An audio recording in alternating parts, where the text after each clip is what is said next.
à Roquefort-les-Pins, je suis un petit peu le local de l'État, puisque mon cabinet il se trouve à environ 200 mètres sur la gauche après le cinéma. La rencontre s'est faite donc grâce à Luc et puis à Dan, c'est comme ça un petit peu qu'on est arrivé dans le projet. Et je suis content donc, de présenter cette session donc, sur la géoépidémiologie et les flux de données avec Frédéric Pessouzou, qui aussi est un petit peu dans la même thématique que moi. Donc ça va se faire en 2 étapes. Je vais vous présenter un petit peu un retour d'expérience de Roquefort-les-Pins avec ce qu'on a pu faire sur les flux de données. Et je finirai sur la présentation d'une application qui s'appelle TagHall, où on voit l'équipe de TagHall qui est une application mobile qui a été développée sur Roquefort-les-Pins avec M. Torres, qui est le responsable. Et on a développé un petit versant médical qu'on est en train d'approfondir et je vous présenterai 2 petites vidéos. Et puis ensuite, donc, Frédéric vous présentera le travail dans le cadre de KEIA, Knowledge Extraction, Integration and Algorithm, l'équipe de 3D.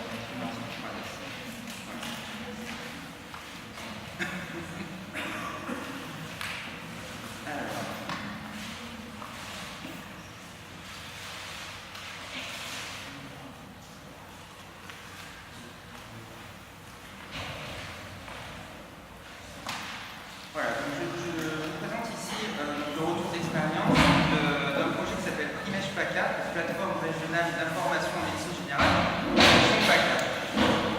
En plus d'être médecin généraliste sur Roquefort-les-Pins, je travaille aussi à l'université de Nice-Sophie Antipolis comme enseignant-chercheur chef de clinique, et je travaille notamment sur les systèmes d'information. Donc en tant que professionnel de santé, on a toujours comme objectif l'amélioration de la santé des populations. Le problème qu'on a, c'est justement le sujet de cette session, c'est qu'au niveau de l'épidémiologie en soins primaires, c'est-à-dire en soins de premier recours pour les médecins généralistes, bizarrement, on ne sait pas pourquoi les patients viennent consulter et quels sont les résultats de consultation de façon précise, c'est-à-dire qu'est-ce qu'on met en pratique pour nos patients. Donc on a un problème en médecine générale, différemment de l'hôpital où où les données sont présentes et on peut les exploiter très facilement. En ville, les données sont très diffuses, comme l'a expliqué le professeur Stassini tout à l'heure, il y a une multiplicité de logiciels, beaucoup de systèmes d'information très différents, il n'y a pas vraiment de cohérence. Donc on a choisi de réfléchir sur un modèle de données qui s'ancre sur un territoire de santé. Les territoires de santé sont plutôt régionaux en ce moment, parce que vous savez qu'il y a la création des ARS, des agences régionales de santé, qui déterminent en fait les politiques locales de santé. On a trouvé aussi que cet échelon régional, c'est un échelon qui était pertinent, puisque la population elle-même a des caractéristiques bien spécifiques. Et quand on nous donne des statistiques nationales ou des études qui viennent d'autres pays, ce n'est pas forcément applicable, moi dans mon cabinet, à la population que je traite qui a vraiment des spécificités particulières. Donc c'est pour ça qu'on a besoin d'un système d'information intégré et régional. On veut aussi que les données qu'on utilise là en régional s'appuient sur des standards qui sont reconnus internationalement pour qu'on puisse comparer les données d'une région à une autre, voire d'un pays à un autre. Donc les obstacles, comme j'ai pu en parler tout à l'heure, c'est la multiplicité des logiciels de consultation. Quand vous allez voir votre médecin généraliste, il a la version 4 du logiciel A, et puis vous allez aller chez l'autre, il a la version 5 du logiciel A, puis après un autre qui va avoir le logiciel Z. En gros, on a dénombré plus de 20 logiciels sur le marché qui ont plus de 5000 utilisateurs et un nombre qui dépasse la cinquantaine de logiciels médicaux. Dans ce cadre-là, il y a l'ASIP qui s'est montée, donc l'agence des systèmes d'information pour les professionnels de santé, et qui essaye de mettre en place des standards, mais on en est très loin. L'ASIP est aussi en charge de ce que vous connaissez maintenant, un peu comme un serpent de mer, qui est le dossier médical personnel. Jusque-là, le médecin généraliste n'avait pas non plus d'obligation de remplir les informations, toutes les informations dans leur dossier médical informatisé. En gros, un médecin peut juste faire l'ordonnance, mais on n'avait pas forcément le motif de consultation du patient ou le problème de santé qui avait été mis en évidence à la fin de la consultation.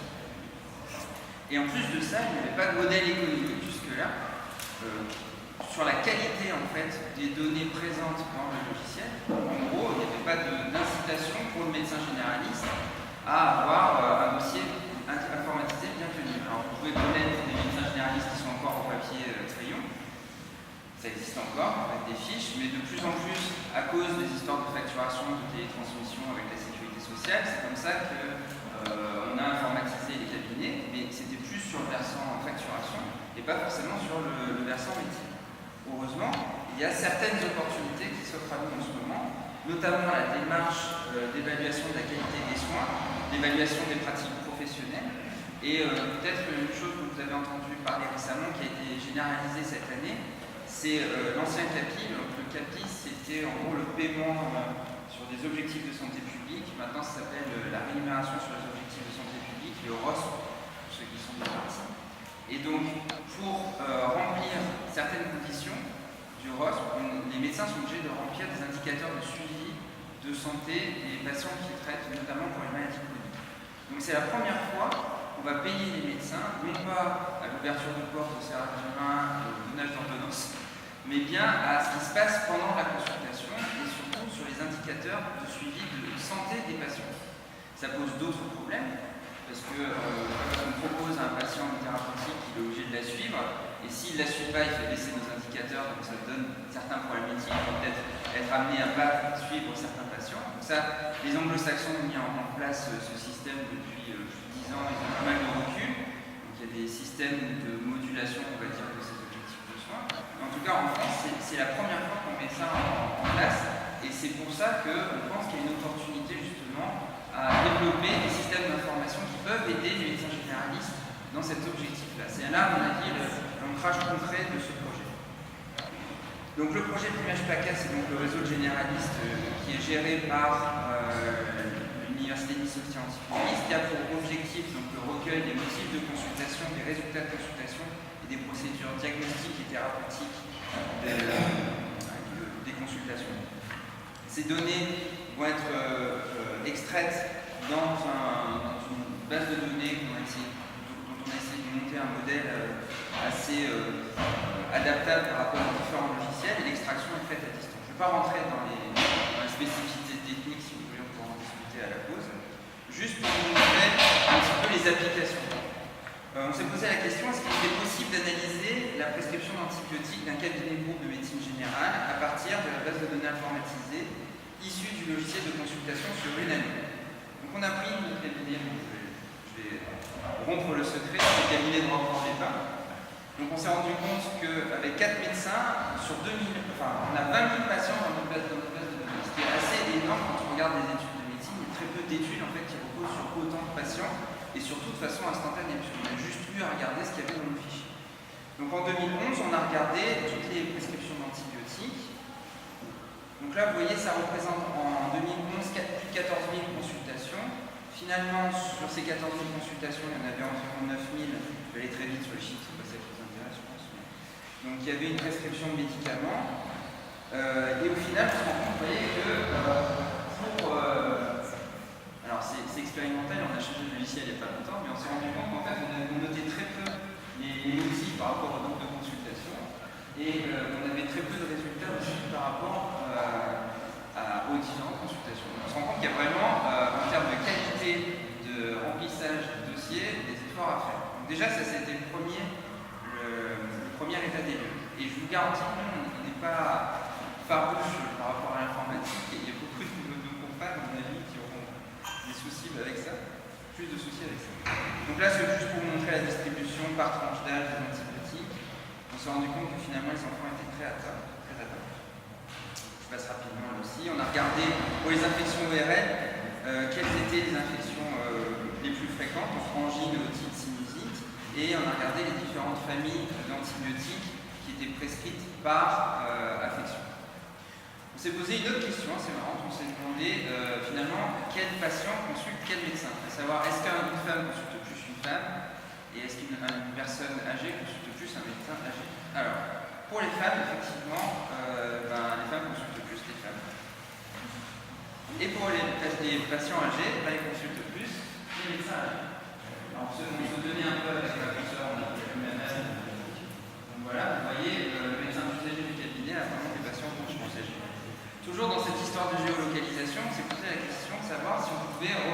cas de gastro-entérite sur une période donnée pour éventuellement repérer un foyer de contaminant, par exemple. Voilà. Donc, je vous donne juste un exemple. Donc, les petits bonhommes, je ne sais pas si vous voyez très bien, on a utilisé une routine qui tourne sur Google Maps avec un éditeur de logiciel qui s'appelle EOMédecin. Et donc, vous voyez, on avait un touriste en fait, qui venait de Reims, donc c'est pour ça qu'en fait, il est très très loin de Roquefort-les-Bains. Et donc, ça a posé des questions finalement assez pertinentes qui sont, quand on remplit la fiche du patient, qu'est-ce qui est le plus intéressant? Est-ce que c'est finalement son domicile ou est-ce que c'est son lieu de travail? Si on prend les enfants par exemple, si on veut repérer un foyer de gastro-entérite, est-ce que l'école c'est pas plus pertinent ou est-ce que la crèche c'est pas plus pertinent? Donc c'est ce genre d'informations-là qui nous ont mené à une certaine réflexion et ça me permet de faire la transition avec l'application TagAll qui est donc développée sur le territoire de Roquefort-les-Bains et vous allez le voir qui consiste à géolocaliser certaines informations. Donc cette application TagAll finalement c'est considérer chaque utilisateur comme un capteur sensitif sur un territoire donné. Donc on a voulu voir si en utilisant cette application-là, on peut avoir une application dans le domaine médical. Donc le contexte, donc vous l'avez compris avec cette histoire d'interconnexion, d'échange de données, c'est un petit peu le DMP. On a un peu des soucis à mettre en place le DMP, vous avez dû l'entendre, ça fait plus de 10 ans qu'on est sur sa conception. Et on a fait aussi le constat qu'il y avait une difficulté croissante dans la continuité des soins. C'est-à-dire qu'un patient peut aller consulter un autre médecin, finalement on va perdre les données. Donc, il faut arriver à garder un petit peu le cours de ces informations-là. Et surtout, on a un besoin constant de coordination des soins, parce que c'est ce qu'on demande à un médecin généraliste. Non seulement c'est d'être le prescripteur et celui qui va faire du dépistage, mais aussi gérer tous les intervenants paramédicaux et autres spécialistes. Voilà, donc on a aussi un besoin constant d'être informé de tous les événements qui arrivent à un patient, parce que moi, par exemple, un patient qui sort d'hospitalisation, il faut savoir que maintenant, le courrier, ça peut mettre plus de 10 jours avant de nous arriver dans les cabinets. Il y a peu de CHU qui nous adressent des emails à la sortie des patients. Donc, on a une période de latence de 10 jours. Pardon? Je cherchais un sage. Et donc on a une période de latence pendant 10 jours, on ne sait pas ce qui se passe pour le patient. Et le patient peut avoir des prescriptions, il ne sait pas s'il doit les continuer à la sortie de l'hospitalisation, pendant combien de temps, etc. Et notamment pour tout ce qui est prescription d'anticoagulants, qui sont les premiers pourvoyeurs d'événements indésirables médicamenteux, on doit avoir de grosses surprises. Donc il fallait répondre aussi à ce besoin-là. Donc on a besoin aussi de faciliter toute cette circulation d'informations. Donc les fonctionnalités seraient donc pour cette application une liste prédéfinie de professionnels de santé par type de pathologie, avec une liste prédéfinie de tags et des profils personnalisés de patients. Cette application pourra aider donc, au partage d'informations dans une communauté de professionnels de santé, c'est-à-dire que sur Roquefort-les-Bains, on a donc un pôle de santé qui regroupe donc finalement 20 professionnels et on a décidé d'utiliser cette application pour communiquer entre nous. Je vous ai parlé tout à l'heure de l'histoire de la géolocalisation. Évidemment, l'intérêt d'avoir un outil mobile, sur un téléphone mobile, c'est aussi de pouvoir localiser l'information. Donc ça permet de résoudre une partie du problème aussi. Il pourra avoir aussi l'avantage de transmettre des données par photo. Une infirmière à domicile qui a un problème sur une plaie, qui veut en informer le médecin généraliste prescripteur pour savoir quelle thérapie utiliser, pourra le faire. Et aussi l'idée c'est de pouvoir l'utiliser évidemment sur le mobile, mais aussi en consultation quand moi je suis à mon cabinet, pas avoir forcément mon mobile utilisé, mais l'utiliser sur mon PC. Voilà. Derrière tout ça, en tâche de fond, il y a aussi la possibilité de pouvoir piloter son activité avec tout un rendu d'indicateurs de suivi, de performance et de cartographie des pathologies potentielles. Donc voilà, en résumé, TagRule permettra d'informer en temps réel l'ensemble d'une partie de la communauté des professionnels sur un événement qualifié, géolocalisé et significatif pour le parcours de santé du patient. Voilà, je vais juste vous montrer en vidéo ce que ça donne.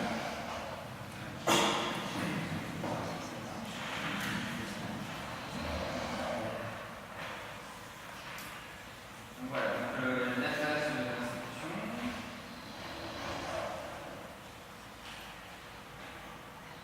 TagRule est déjà téléchargeable, mais pas sur la version médicale, c'est pas encore accessible sur la version médicale.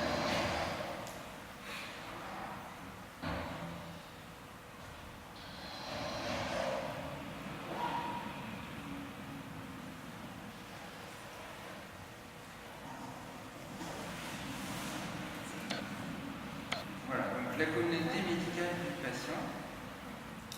On définit donc, on va dans son espace de santé. Donc là, c'est en tant que médecin, j'ai différents patients. Je regarde donc pour le patient quels sont les médecins qui sont dans son espace de santé qu'il a défini. Donc là, il y a un premier médecin et on doit rajouter un deuxième médecin. On l'ajoute. Évidemment, moi, par exemple, en tant que généraliste, je me propose en tant que généraliste, et puis c'est le patient devra valider la proposition, mais moi aussi, je dois valider la proposition. Il faut que tout le monde soit d'accord. Finalement, c'est quand même un peu un système que vous connaissez déjà sur Facebook, par exemple, l'acceptation, l'invitation, etc. Donc, on avait eu cette réflexion avec le professeur Tassini, justement, qui était de dire que le dossier médical partagé l'avait déjà été inventé par Facebook, finalement, dans le cadre des échanges de données. Donc là, on voit par exemple pour un problème d'une analyse médicale, un INR dont je vous parlais